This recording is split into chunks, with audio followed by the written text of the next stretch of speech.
Today, after round 6 of the Sharjah Masters, I'm very fortunate to be joined by Grandmaster Anish Giri. Anish, thank you for joining me today. Today, you played against the kind of wonder kid, Parham Maghsoodloo, a little bit. Would you be able to kind of go through the game to start off with a little bit? Yeah, it was a very interesting game. I played some sort of Slav thing, and we got a position which is very similar to a QGA type of situation, like Queen's Gambit accepted. Like, let's say somewhere around here, it looks like, to me, it looked like I've achieved a very solid Queen's Gambit accepted. We've traded both the pawns here, and I think I started playing a little inaccurate because, I was intending, my first instinct was to go here, but then I realized it goes knight d4, and felt a little bit uncomfortable with the bishop. Like knight d4, I was in bishop e5, but maybe somewhere not. So a bit cramped here, I felt, and then I, because also I was much up on the clock, so I was very optimistic at first. I was thinking, okay, I can do whatever I want, but then I didn't feel okay. Do you think you simply like out-prepped him for that, or do you think there was something else going on? Not really. I mean, yeah, I had more time because of the prep and because he was taking a lot of time.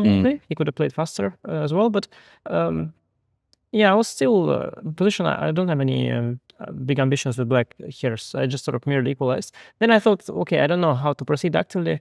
I regretted not going rook c8 here, forcing the queen to a different square that I could take with the bishop. Also, I think I should have taken with the bishop. But then I realized, okay, I just thought queen c7, queen b8, and I should be equal. But he was putting pressure with bishop b5, an unusual move, and somehow there were some things to calculate. I just couldn't quite, didn't quite enjoy them. And the way I played here, I felt under some pressure because he has a more active position. He can always trade bishops with bishop c6 if he wants. And for me, it's hard to find a good move. Of course, I'm super solid, so I should be okay. But I decided to go for a5, which I thought was very precise, because otherwise I didn't see like a good move. So maybe some bishop d6 to go knight e5 is also possible. But yeah, even just bishop a6, like such position, I could see myself getting slightly worse here with black. I thought a5 was very accurate. Now with b8, I have knight c5 tactic, and it's all okay. And then he shocked me with the rook takes c5. Yeah, that was a surprise, I think. A very Parham kind of move, but like quite a surprise to go for this. For sure. No, the move doesn't surprise me as much, but also his evaluation. He said like, he thought like it could just be winning. Like manifestly better, yeah. Yeah, no, he really thought he was winning, which is insane. Yeah, the computer fortunately doesn't agree with me because I questioned my understanding of the game afterwards. Although I do respect the pawn on a6. Okay, I could also take the bishop apparently, but b takes felt right because I opened my queen. And here, I respect the pawn and I cannot retouch it. And there is some sort of potential for him. Like let's say if he would get knight on c4 and imagine like pawn on a5, knight on b6, or sometimes he could just break through and it's a7, bishop c6, knight b6, and promote. So there are scenarios where I'm losing. Yeah, this pawn is quite scary to be so advanced and passed. But I think he underestimated a lot of my resources. Apparently knight e4 was, of course, I saw knight e4 as an option, but I thought knight d5 is good. I missed the knight e5 a little bit. And actually was one critical moment here. Yes. I realized right after I played queen a7. The thing is, I was up on the clock a lot, and I wanted to keep that. So I played queen a7 very quickly. I thought, okay, why queen c7, bishop e5? And then the moment I played it, I realized I missed rook d1. I was wondering if you'd seen this OTB and just discounted it. I wasn't sure. No. The continuation didn't seem so clear after this. No, but this is now very risk-free for me. I would normally do this for sure. Like a position which is like equal and double-edged versus risk-free better, I always take risk-free better. So I would have, of course, done it. I was extremely pissed that I didn't play it. Like, extremely pissed, because this is a family-friendly channel. No, I'm kidding. But I think the words, I'm not fluent in English, but I think extremely and pissed are okay, right? Or borderline, maybe. Yeah, okay. That's going to make a great clip in itself. Well, I don't know, but if you saw recently, there was a clip of Levit. This is like far worse than what I just said, and still it's okay. So no, but let's just take the pawn and it's okay. Then I realized after I thought to myself, okay, this is not very drawish. So maybe my move is more ambitious, sort of, and maybe let's say I'll keep winning chances, So I tried to convince myself that it's okay that I play queen a7. I mean, it was okay. So. Yeah, it was, but I was so extremely annoyed because I do think that actually White has easier play practically here because okay, he has no real threats, but. Basically I thought we both are stuck. And you're kind of cramped, you're kind of cramped in this corner. But there is a scenario where this a5 pawn goes to a5 and then comes to b6 and I was not worried. I thought it should be around equal, and I have more time, so I was okay with it. But of course, yeah, rook d1 was just also the notion that I didn't really choose not to do it, but I missed it. That was a bit annoying. Like Yeah. if I saw it and decided not to do it, but I just saw it right after I moved. And now also, well, yeah, luckily he put the bishop here, and then I got some hopes. After the game, we were discussing like bishop e1 was better. Also, we were wondering about this. Yeah, because I noticed you were analyzing with Parham for quite some time after the game. And I thought during the game that, shouldn't be risking here much.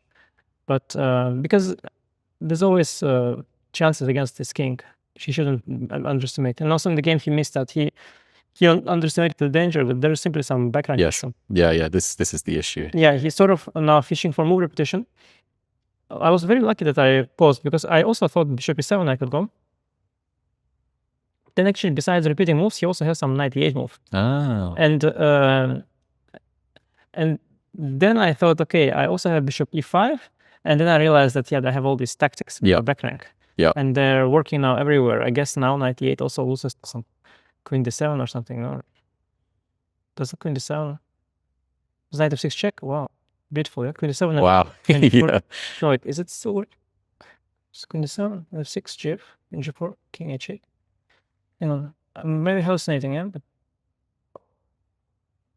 Oh, your engine was hallucinating. Yeah, Stockfish is hallucinating. Yeah, it's only using the power of this device. So, but still, this device can't be so strong. This device clearly not. This device is completely outdated. Yeah. Clearly not. Yeah, this is working. Yeah, queen g4, and queen g4 doesn't help because doesn't stop the checkmate. So there's backrank issues, and I could exploit it in multiple ways. Queen a6 is the prettiest and the strongest, but bishop c6 also wins. Basically, he just forgot about his back rank. Yeah, he was a little bit over optimistic here, and he was looking for advantage all the time, which is very difficult. Like it's actually a big issue that often people have during games. Is you are looking, you feel you're better, and you are trying to find the advantage. Trying to become fixated on it a little bit. Yeah, and you're looking for advantage when there is not one, and that can burn you so much time because you can look forever for something that isn't there. So that was a bit of an issue. And also, of course, I must say, it's such a cool choice. Like he's so safe. Yeah, if he wants, like he could do anything. Like here, he's not risking anything. Yeah. But it is so cool to just sacrifice the exchange and. No, but it was a very beautiful position that you had at the end, as you say, like a lot of interesting positions and like possibilities. And of course, the back rank was extremely weak. With this win, it of course now puts you into the co-leading position again with Injic, who also managed to kind of get a rabbit out of the hat a little bit today. So I was going to just ask as well, I mean, obviously Parham is a younger player. He was born in kind of the 2000s. In some ways, it's kind of the generation that kind of comes after you. Do you subscribe to this idea of beating players when they're young to make them fear you, or is that something you don't go for? It's hard to say.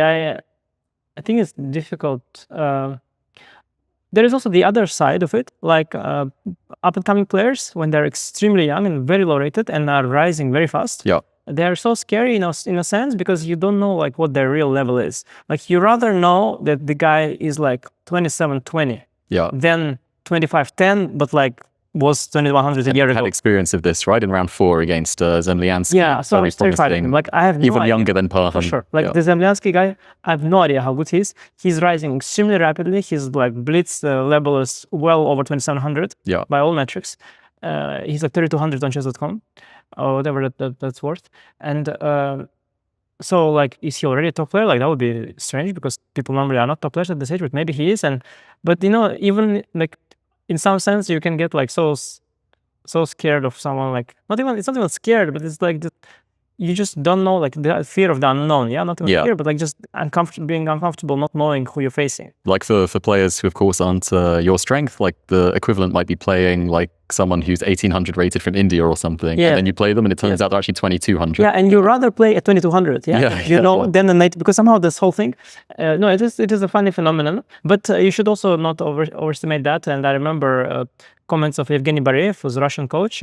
He gave a big interview after Russian team was struggling at the Olympiad one of those times, and Bareev is known for his snarky critique, and he was criticizing at that time Nepo after the World Cup actually, and Nepo lost to Wei in the World Cup, And he said something along the lines of that, yes, Wei is going to be a tremendous player.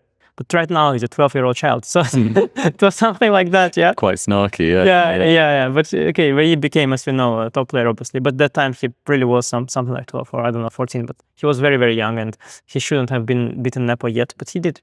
So there's that. And yeah, beating them when they're young, yeah, possible. But you don't go for the mind games so much. You play the position in front of you. yeah, I think also real top players, they're tough. They'll overcome that. You know. I mean, I remember Vincent was getting crushed in his first top tournament because he was like very little and immature, not ready. He was too little to play top tournament. He got completely crushed, 1.5 out of 9, maybe even worse.